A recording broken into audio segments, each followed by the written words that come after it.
गुरुर्ब्रह्मा गुरुर्विष्णु गुरुर्देवो महेश्वरः गुरुः साक्षात् परब्रह्म तस्मै श्री गुरवे नमः। नारायण नारायण नारायण नारायण। 3 फरवरी आनंद रस रत्नाकर। जीवन में सद्गुणों की वृद्धि कैसे हो।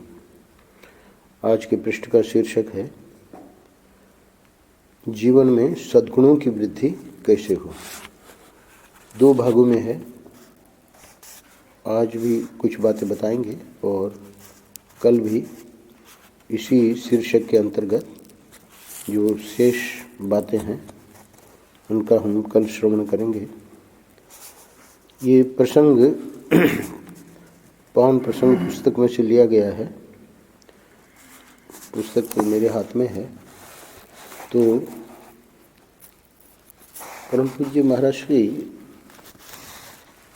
1982 में मैं सेवा में आया शिवरात्रि के बाद, और अपने अंतिम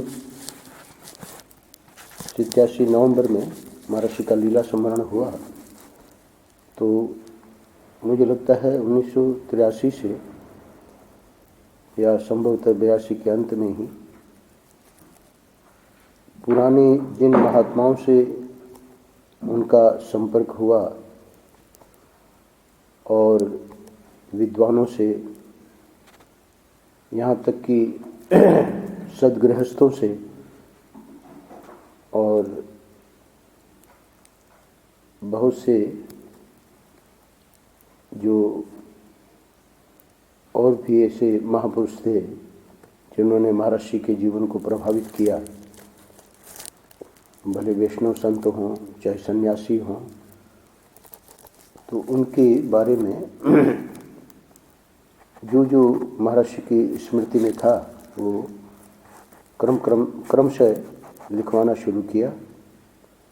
और आनंद बोध मासिक पत्रिका छपती थी, तो उसमें हर महीने जो भी लिखवाया जाता था उसको भेज देते थे। तो प्रथम लेख उस पत्रिका में महर्षि का वो ही छपता था जो लिखवाते थे। तो कई वर्षों में महर्षि की लीला स्मरण के बाद विश्वात्मानंद जी की दृष्टि गई कि बहुत सारे ऐसे लेख हैं महर्षि के जो अंत में लिखवाए गए थे, तो उनका संकलन इस पुस्तक में कर दिया गया। इन्होंने शुरू में दिया भी है कि कौन से वर्ष में किसके बारे में लिखवाया था। 86, हाँ 84, 85, 86। तो 84 से महर्षि ने जनवरी 84 से ये प्रवचन करना बंद कर दिया था, प्रश्नोत्तरी करते थे। तो 84, 85 और 86 और 87 में भी कुछ लिखवाए हैं। तो उनका संकलन जो वो आनंद बोध मासिक पत्रिका में छपे थे वो पूरा का पूरा यहाँ आ गया है। जो सद्गृहस्थ उनके बारे में जो लिखवाया है उसमें एक लक्ष्मीपति सिंहानिया, हमारे शर्मा जी उनको जानते हैं, ये परिवार जेके परिवार। तो लक्ष्मीपति सिंहानिया की भी संक्षेप में ही, इसमें उनके बारे में तो कुछ ज़्यादा नहीं है, पर ये जो सत्संग हुआ उनके साथ जो आज और कल हम लोग पढ़ेंगे उसके बारे में विशेष है। श्री लक्ष्मीपति सिंहानिया की माताजी ने मुझे अपने चतुर्थ पुत्र के रूप में स्वीकार किया था। 3 पुत्र थे, लक्ष्मीपति, कमलापति, पद्मपति। अच्छा, कैलाशपति पथ पथ है। तो कैलाशपति और सबसे छोटे थे लक्ष्मीपत। तो यहाँ लक्ष्मीपति छपा है। तो श्री लक्ष्मीपत सिंहानिया की माताजी, मतलब तीनों भाइयों की माताजी ने मुझे अपने चतुर्थ पुत्र के रूप में स्वीकार किया था। उन्हें मैं माझी कहता था और वे मुझे पुत्र के समान ही अपना प्रेम देते थे। उन्होंने ही अपने पूरे परिवार के साथ परिचय करवाया था। महर्षि ने लिखा है, किसी किसी को मंत्र दिलवाया था, किसी को पूजा विधि और भगवान के आराधन की प्रक्रिया की शिक्षा दिलवाई थी। और इन माझी के कारण ही महर्षि का कानपुर में गंगा कुटी है, यानी जो इनका बंगलो है, तो गंगा जी उसी में बहती है। बहुत बड़ा एरिया है गंगा कुटी का, तो उसका नाम ही गंगा कुटी है। और बम्बई में सिंघानिया हाउस, कलकत्ता में जेके हाउस, तो वहाँ पर बार बार माता जी बुला लेती थी। मैं सेवा में आया तब तक ये माता जी का शरीर पूरा हो चुका था। उसके बाद की जो पीढ़ी थी, उनकी माँ, वो भी, उनको भी बहू जी कहते थे, बड़ी बहू जी और छोटी बहू जी, ऐसे परिवार फिर बहुत बड़ा हो गया था। माँ जी के छोटे पुत्र श्री लक्ष्मीपति सिंघानिया अत्यंत सज्जन, सौम्य एवं सरल व्यक्ति थे। यानी ये जब लिखवाया गया तो उनका शरीर पूरा हो गया था, इसलिए अभिमान तो उन्हें छू तक नहीं गया था। अधिक बोलते नहीं थे, स्वर कभी ऊंचा नहीं होता था। आप मिले होंगे लक्ष्मीपत को। जितने में सामने वाला सुन ले उतना ही बोलते थे। सदाचार में उनकी निष्ठा थी, भगवान के प्रति उनकी आस्था थी, व्यापार की कला में निपुण, उत्साह एवं पौरुष के पक्षपाती तो थे ही, अपनी माता, पिता, बड़े भाई के प्रति श्रद्धा एवं आदर का भाव रखते थे। किसी के प्रति भी उनके मुख से कभी निष्ठुर वचन सुनने को नहीं मिला। बड़ी कोमलता का व्यवहार करते थे। तो इसी प्रसंग में महर्षि ने लिखवाया है कि नारायण, एक बार भाई लक्ष्मीपति से, यहीं से अपना पृष्ठ शुरू हो रहा है और उसका फिर विस्तार कर दिया है और अंत में एक दो बात और बताई है लक्ष्मीपति जी के बारे में। एक बार भाई श्री लक्ष्मीपति से कोई सत्संग का प्रसंग चल रहा था। मनुष्य के जीवन में सद्गुणों की वृद्धि कैसे होती है, इस पर मैंने उनको श्रीमद् भागवत का ये श्लोक सुनाया। ये एकादश स्कंद में भगवान उद्धव जी को बता रहे हैं, 13वें अध्याय में 4था श्लोक है। आगमो अपह प्रजादेशः कालः कर्म च जन्म च ध्यानम मंत्रोथ संस्कारो दशैते गुण हेतवः।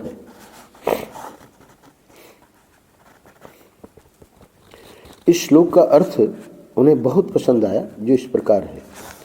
तो आपस में जो सत्संग चर्चा हो रही थी महर्षि के और इनके बीच में, तो महर्षि उसको स्मरण करके और फिर ये उन्हीं के संस्मरणों में ये लिखवा दिया कि इसका अर्थ क्या है, और उसकी थोड़ी व्याख्या भी कर दी है इस श्लोक की। श्लोक में बताया है, मनुष्य के जीवन में सत्वगुण, रजोगुण या तमोगुण का प्रकाश विकास अथवा वृद्धि समृद्धि के लिए 10 बातों का ध्यान रखना आवश्यक है। श्लोक में इतना ही है, दशैते गुण हेतव है, तो उसकी भावात्मक व्याख्या यानी उसका पूरा लबोलबाब श्लोक का आगे पीछे के प्रसंग को देख के महर्षि बता रहे हैं। श्लोक में तो वो 10 गिना दिए हैं और सिर्फ इतना ही कहा है कि ये 10 जो हैं वे सद्गुणों के गुण हेतु है, सद्गुण नहीं, गुण हेतु है। तो गुण हेतु में सत्व भी, रजस भी, तमस भी, ये 10 चीज़ें अगर तामसिक है तो तमस जीवन में आवेगा, अगर राजसिक है तो रजस, आदमी राजसिक बन जाएगा, और अगर ये 10 चीज़ें सात्विक हैं तो आदमी के, साधक के जीवन में सत्वगुण बढ़ जाएगा। तो उसका पूरा भाव दे रहे महर्षि श्लोक का। मनुष्य के जीवन में सत्वगुण, रजोगुण या तमोगुण का प्रकाश विकास, प्रकाश का अर्थ होता है कि उसका जीवन कैसा है, उसकी अभिव्यक्ति गुण की, तो पता लग जाता है। है ना, आलसी है, प्रमादी है, या बहुत कर्मठ है, या बहुत भजनानंदी है। तो और विकास यानी है वैसे ही है, उससे और उल्टा जा रहा है, या उसकी उन्नति हो रही है।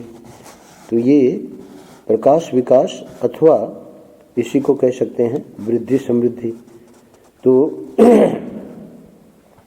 वृद्धि समृद्धि में क्रमशः तमस से रजस में, रजस से सत्व में वो प्रवेश कर रहा है।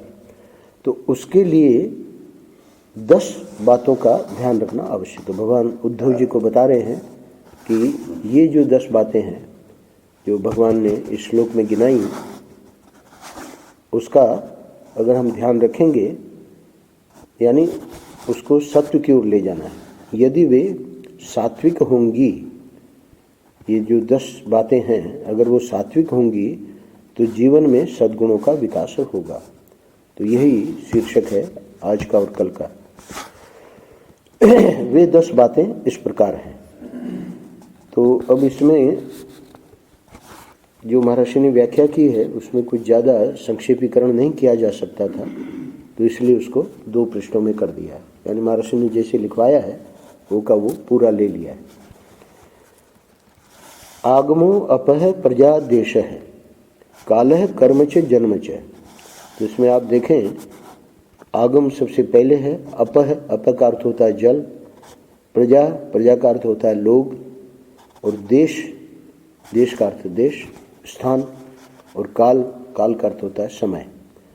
तो आज इन 5 चीज़ों पर महर्षि हमको बताएंगे, और कल जो है बाकी के 5 कर्म च जन्म च और ध्यानम, मंत्र और संस्कार, इसकी चर्चा कल करेंगे। सबसे पहले आगम को लेते हैं। आगम का अर्थ वैसे श्रुति होता है, वेद भगवान, पर आगम का एक अर्थ बोलचाल की भाषा में कि आपका अध्ययन क्या है। तो आप अध्ययन क्या करते हैं?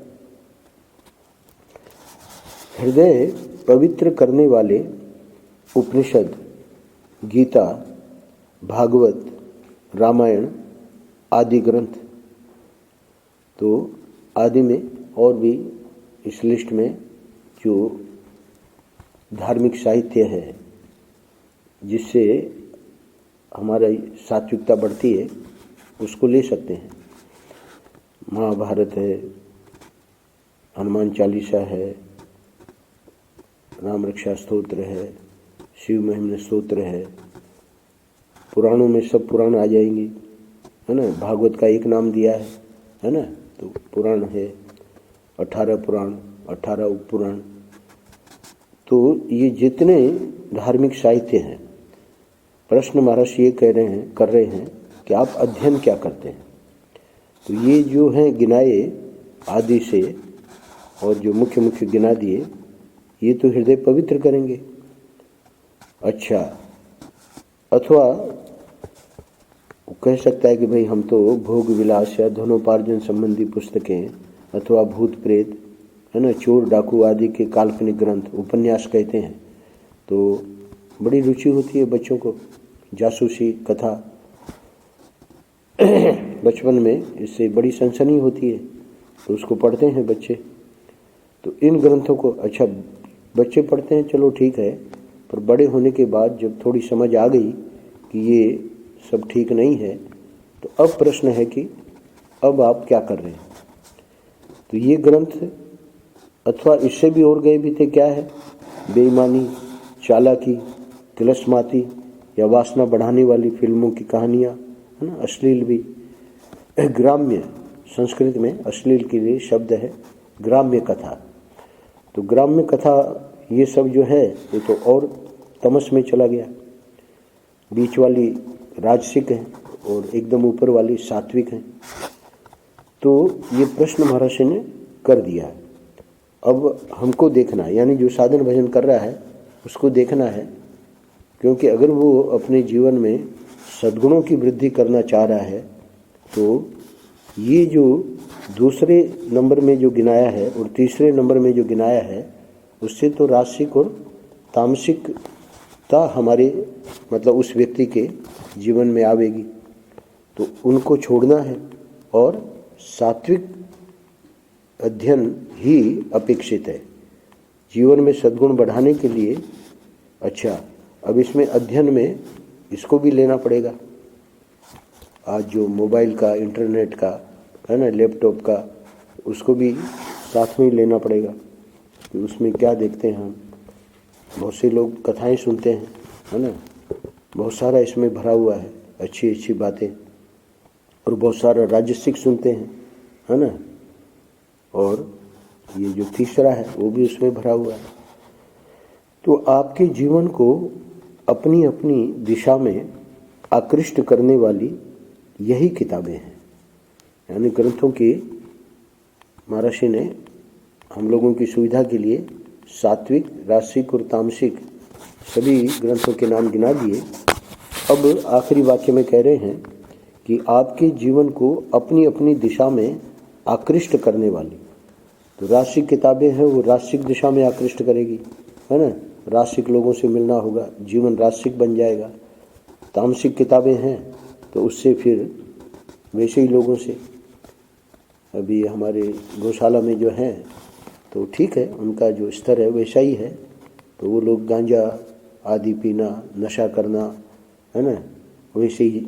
अब मोबाइल तो आजकल सबके हाथों में है, तो वैसे ही चीज़ें देखना उसमें, तो वो अपनी अपनी दिशा में आकृष्ट करने वाली ये किताबें और ये जो आजकल के उपकरण हैं, ये बात महर्षि ने बता दी। अब दूसरी बात अप है। भगवान उद्धव को कह रहे हैं कि ये जो अप है यानी जल जो है, तो जल का भी सेवन सात्विक है कि रासिक है कि तामसिक है। कैसे? आप कैसे जल का सेवन करते हैं? स्नान में, पान में, भोजन में, मुख्य रूप से इसी में जल का उपयोग होता है। तो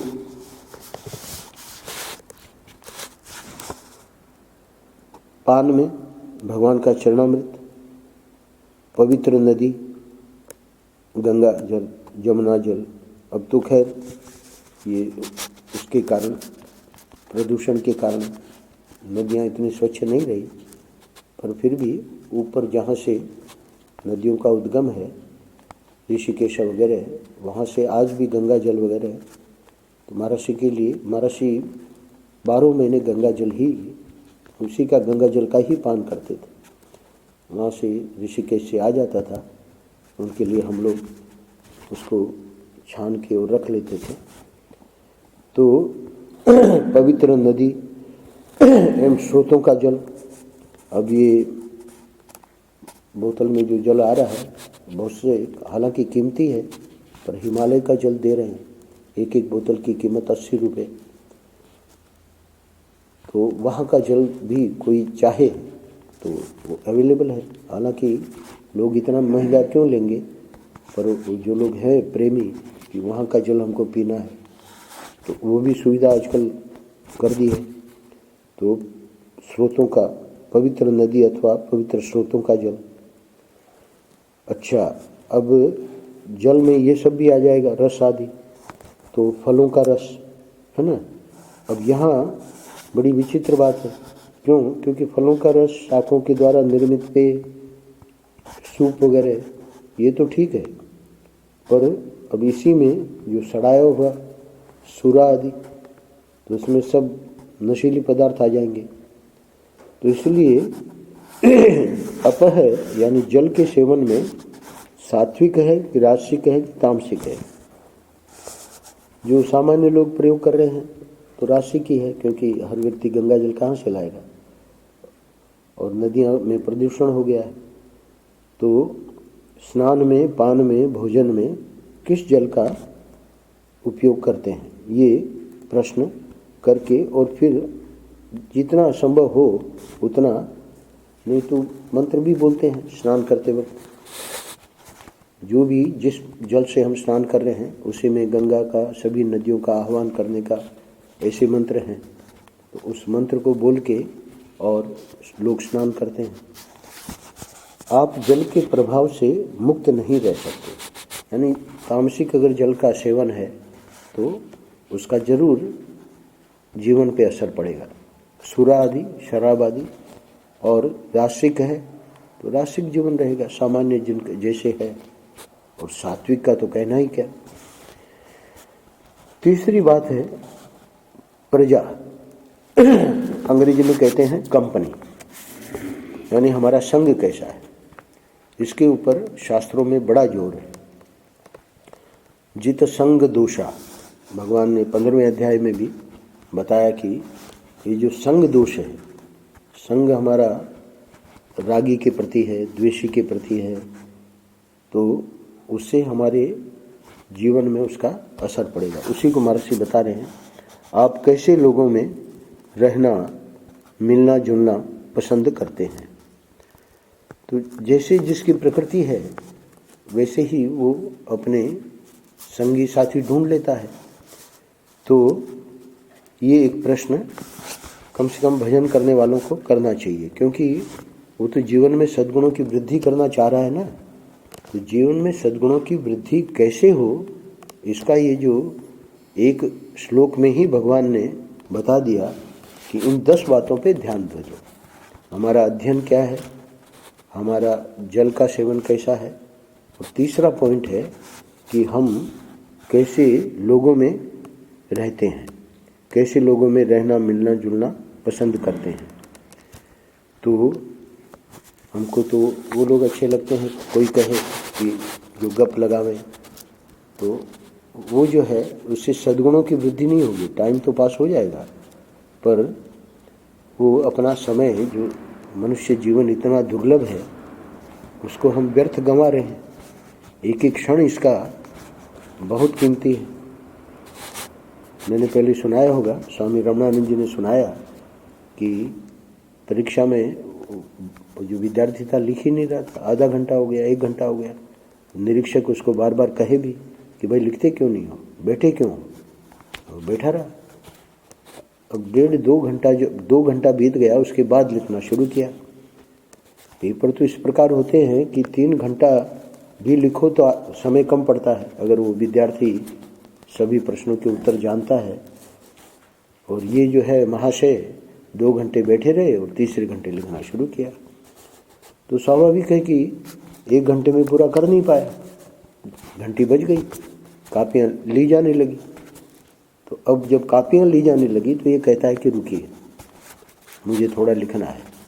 अब रुका नहीं जाएगा, अब उसके लिए कोई कि भाई ये देर से लिखना शुरू किया, इसको आधा घंटा और दे दो, ऐसा नहीं है।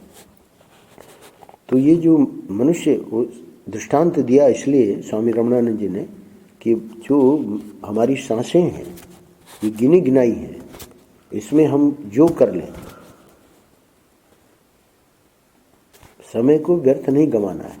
तो इसलिए बड़ा सावधान रहना है कि आप कैसे लोगों में रहना, मिलना जुलना पसंद करते हैं, क्योंकि हमारा समय जो कि बहुत कीमती है अपव्यय होगा।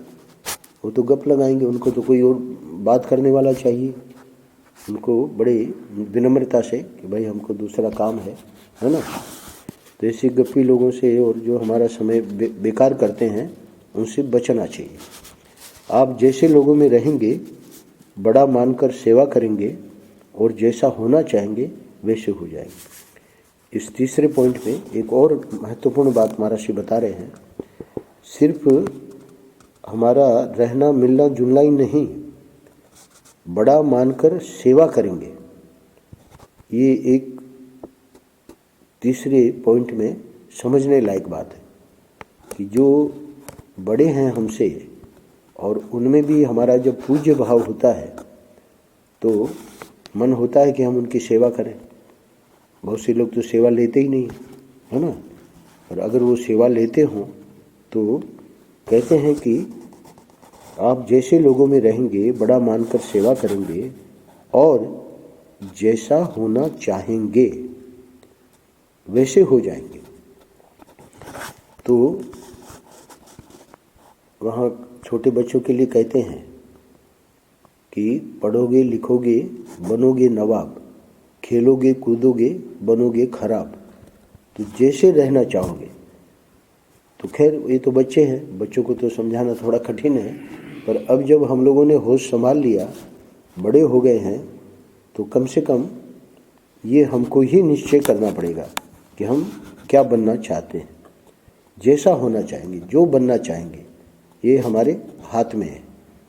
तो उसके लिए करना क्या है, इन 10 बातों में ये जो तीसरा पॉइंट है, वो तीसरे पॉइंट पे विशेष ध्यान देना है। क्योंकि महर्षि का इसी आनंद रस रत्नाकर में एक पृष्ठ है जिसमें महर्षि ने गिनाए हैं अलग अलग हमारे विकार, काम है, क्रोध है, लोभ है, मोह है, भय है, और उसको हटाने के लिए शास्त्रों में क्या कहा है। काम को हटाने के लिए क्या करे, क्रोध को हटाने के लिए क्या करे, एक एक चीज़ को हटाने के लिए एक एक उपाय। और अंत में वहाँ भागवत का प्रसंग है, तो नारद जी युधिष्ठिर को बता रहे हैं 7वें स्कंद में उनके प्रश्न के उत्तर में कि गुरु की जो सेवा है, गुरु की जो भक्ति है, एक ही उपाय से सब के सब विकार खत्म हो जाते। इतनी महिमा वहाँ बताई है।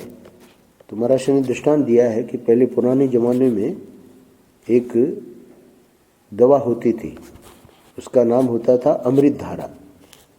तो वो अमृत धारा जो है, कोई भी रोग हो जाओ, है ना, उसमें अमृत धारा, पेट में दर्द है अमृत धारा, सिर में दर्द है अमृत धारा, उल्टी हो रही है अमृत धारा, सभी रोगों में अमृत धारा। तो ऐसे वो दृष्टांत देके महर्षि ने समझाया है कि गुरु भक्ति में, वो नारद जी बता रहे हैं युधिष्ठिर को, गुरु भक्ति में ऐसा सामर्थ्य है कि हमारे सब दोष जो है, सब विकार वो समाप्त हो जाते। एक एक विकार के लिए एक एक उपाय, और सभी विकारों के लिए एक उपाय, रामबाण। तो रामबाण जो है, रामबाण औषध, वो क्या है, उसी का संकेत किया महर्षि ने कि आप जैसे लोगों में रहेंगे, बड़ा मानकर सेवा करेंगे, और जैसा होना चाहेंगे वैसे हो जाएंगे।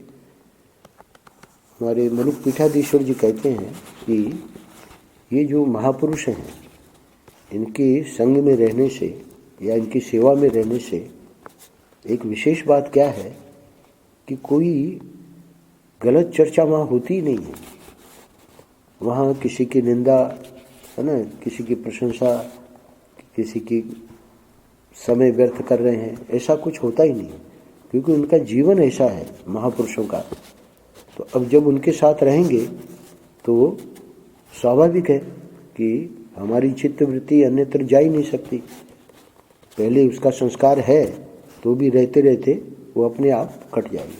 तो एक विशेषता है महापुरुषों के साथ रहने। इसलिए भगवान ने भी गीता में तद विद्धि प्रणिपातेन परिप्रश्नेन सेवया उपदेक्षन्ति ते ज्ञानम ज्ञानिनस् तत्वदर्शिनः। चौथे अध्याय में बताया कि हे अर्जुन, अगर ये ज्ञान चाहिए तो उसके लिए एकमात्र उपाय है कि ये जो ज्ञानी और तत्वदर्शी हैं, इनके प्रति तुम्हारा प्रणिपात यानी शरणागति, परिप्रश्न यानी जिज्ञासा, और सेवया उनकी सेवा करो। तो उनकी सेवा में जब रहोगे तो ये सहज ही उनके संस्कार हमारे में आवेंगे। ये तीसरा पॉइंट जो महर्षि ने यहाँ ये बात कह के और स्पष्ट कर दिया कि आप जैसे लोगों में रहेंगे, बड़ा मानकर सेवा करेंगे, और जैसा होना चाहेंगे वैसे हो जाएंगे। व्यक्ति सोचता है हमको ये सब होना ही नहीं है, बनना ही नहीं है, तो ठीक है, बड़े लोगों को वो तो हैं, आज भी समाज में हैं, पर हम उसका लाभ नहीं ले रहे। श्री शंकराचार्य जी साफ कहते हैं, वो कहते हैं कि हम साल में 2 बार आते हैं वृंदावन, पर लोग हमारा लाभ कहाँ लेते हैं। कोई कुछ सभा वगैरह होगी, उनको बुलाएंगे, और ये जितने पंडित और बड़े बड़े विद्वान वृंदावन के बड़ी बड़ी बातें बोलेंगे, पर वो आते हैं 10-10 दिन प्रवचन करते हैं, अपने आश्रम में आनंद वृंदावन में सुबह कोई नहीं आता। तो वो साफ कहते हैं, मुंह पे कहते हैं कि आप लोग हमारा लाभ कहाँ लेते हो। तो किसी को पड़ी नहीं है कि हम सुधरें। उनको तो जो अपनी शैली है, क्यों उनको पता है कि इनके पास जाएंगे तो वो टोकेंगे, वो बताएंगे कि तुम्हारी गलती क्या है ना। मैंने बताया कि वो जो महात्मा थे उन्होंने डांट लगाई विद्यार्थी को कि तुम प्रवचन करते हो और ये संस्कृत का श्लोक अशुद्ध उच्चारण करते हो। तो हमको बड़ा खराब लगा कि विद्यार्थी को क्यों डांटा महात्मा ने। हमने महात्मा जी को कहा कि महाराज उसको बेचारे को आपने क्यों डांटा। अरे बोले वो विद्यार्थी है, उसका कर्तव्य है, उसको अपनी संस्कृत ठीक करनी चाहिए, शुद्ध करके बोलना चाहिए। तो ये लोग क्यों नहीं जाते हैं बड़ों के पास कि भाई हमारे में जो दोष हैं तो उनको अच्छा नहीं लगेगा, हम तो गुटखा खाते हैं, है ना। उनके पास जाएंगे तो महर्षि का मैंने सुना है ना कि ट्रेन में चल रहे थे तो महर्षि को बताया कि आपका शिष्य इसी डिब्बे में है। तो महर्षि ने कहा बुला लो उसको। बुलाने गए तो मना कर दिया उसने। बोले इस समय मैं जिस हालत में हूँ मैं महर्षि के पास जाने लायक नहीं हूँ, पिया हुआ था। तो बड़ों के साथ जब रहेंगे तो ये सब अपने आप छूट जाएगा, क्योंकि वैसे हम रह ही नहीं सकते, उनको पसंद ही नहीं है, तो अपने आप छूटेगा। पर कब छूटेगा देखिए, महर्षि सावधान है, जैसा होना चाहेंगे वैसे हो जाएंगे। हमको छोड़ना ही नहीं है ना। तो जब छोड़ना ही नहीं है तो भले उनके साथ में रहें या उनके संग में रहें या उनके पास जावें भी, कोई असर नहीं पड़ेगा। तो रिजॉल्व अंग्रेजी में कहते हैं, निश्चय हमको करना पड़ेगा, निश्चय हमारा काम करेगा और बाकी कृपा उनकी काम करेगी। चौथा पॉइंट है, आपके मन को कैसे स्थान प्रिय है। नदी, तट, पर्वत, हरी भरी वनराजी, तीर्थ, मंदिर, संतों का निवास अथवा जहाँ सत्संग हो रहा हो वैसी भूमि। तो ये महर्षि ने सात्विक गिना दिए कि इनके लिए हमारा चुनाव जहाँ तक हो सके इन चीज़ों के लिए होना चाहिए। आप स्वयं अपनी रुचि को परखिए, निरखिए, आप वैसे ही होने जा रहे हैं। तो स्थान प्रिय में बहुत सारी बातें हैं। हम जिस स्थान में रह रहे हैं, कहीं भी गोपालगढ़ में या अपने वृंदावन मुख्य शहर में, पर जिस कमरे में हम रह रहे हैं वहाँ भी सफाई रहे, स्वच्छता रहे, है ना। कमरे में दुनिया भर का है ना गंदगी है तो वो ठीक नहीं। स्थान की स्वच्छता भी बहुत जरूरी है। अंतिम पॉइंट है आज, आगमो अपह प्रजा देशः कालः। तो काल का अर्थ है समय। परम पूज्य महर्षि व्याख्या करके बता रहे हैं, आप अपना समय कैसे व्यतीत करते हैं। निद्रा, आलस्य, प्रमाद के कारण निकम्मे तो नहीं हो रहे हैं।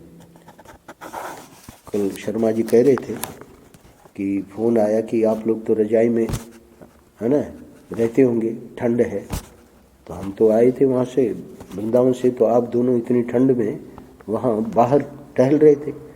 हमने कहा कि आप लोग तो टहल रहे थे ठंड में।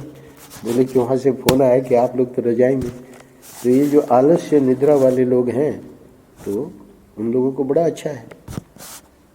तो ऐसा नहीं, आप अपना समय कैसे व्यतीत करते हैं। निद्रा, आलस्य, प्रमाद के कारण निकम्मे तो नहीं हो रहे हैं। आप पुरुष से वंचित हो जाएंगे। ये तामसी जो है वो पुरुषार्थ कर ही नहीं सकता है, क्योंकि उसको तो वही अच्छा लगता है। आप अर्थलिप्सा एवं भोग वासना से आक्रांत होकर कर्म करते हैं। समय का सदुपयोग, जैसे हम यहाँ देखते हैं तो सब ने अपने अपने पाठ लगा रखे हैं अपना, है ना। ऐसा नहीं है कि जब भी आए तो पुजारी जो है सोया हुआ है, सब अपने लगे हुए हैं। जो भी सब ने अपना अपना निश्चय, ये बहुत अच्छी बात है।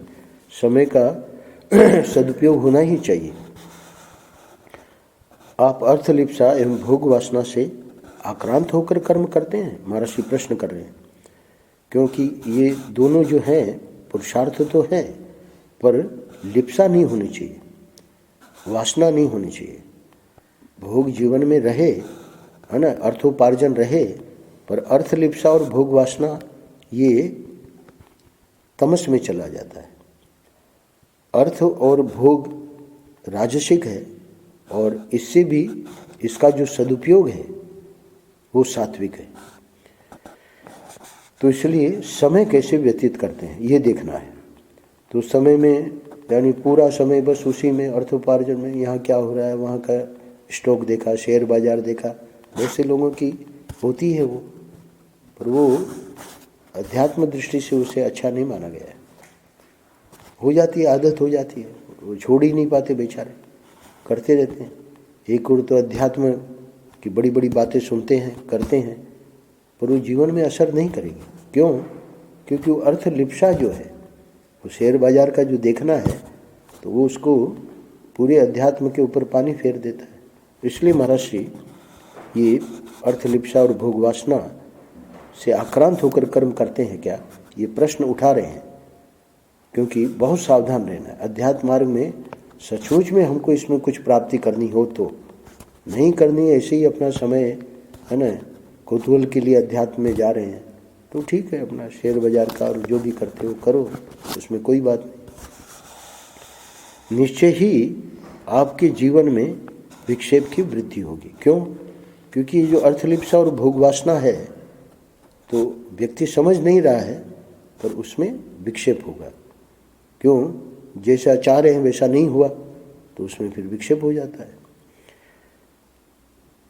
कल एक थे डॉक्टर तिवारी, तो बोले महाराज, है ना, कोई अप्रिय बात हो जाती है तो फिर भजन नहीं बनता है, वही बात घूमती रहती है दिमाग में। तो सबकी यही तो स्थिति है। तो उसके लिए फिर करना क्या है? अपना समय जितना हम ठाकुर जी के लिए देंगे, है ना, तब जाके ये अप्रिय बातों से प्रभाव नहीं पड़ेगा। अभी तो हमको इसका मूल्य है ना, जब तक संसार का मूल्य है तब तक अप्रिय बात आवेगी तो बिल्कुल डिस्टर्ब होगा, है ना। तो इससे ऊपर उठना है। ये सद्गुणों की वृद्धि ये कोई सामान्य पृष्ठ नहीं है। ये जो 2 पृष्ठ हैं इसमें बहुत कुछ विचार करना है, अपने जीवन को साधना है, जीवन को घड़ना है। तो जीवन को घड़ना ये महात्मा लोग दे रहे हैं, अपने को गाइडलाइन दे रहे हैं। अब वो करना नहीं करना वो अपने ऊपर है। निश्चय ही आपके जीवन में विक्षेप की वृद्धि होगी। आप अपने जीवन के अमूल्य क्षणों का कौन सा अंश सत्य के चिंतन में, एकाग्रता में, भगवत भक्ति में एवं लोकहित में लगाते हैं। तो इसलिए अब प्रश्न ये है कि महाराज ये नहीं करें तो क्या करें? तो महर्षि बता रहे हैं कि भाई सत्य का चिंतन है, एकाग्रता है ना, ध्यान है, भजन है, भगवत भक्ति है, लोकहित है, तो ये सब सद्गुण है, तो इनकी वृद्धि होगी।